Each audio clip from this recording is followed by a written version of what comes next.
आया तेरे दर पर दीवाना। ये भजनों की तरफ जाना कैसे हुआ?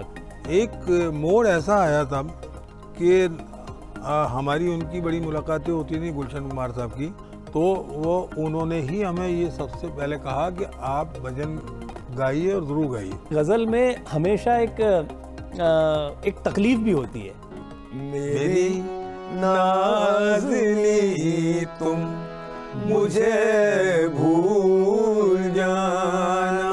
तो मैं हवा हूँ कहाँ वतन मेरा, इसकी अपनी एक बहुत बड़ी कहानी ये थी। मैं हवा हूँ कहाँ वतन मेरा।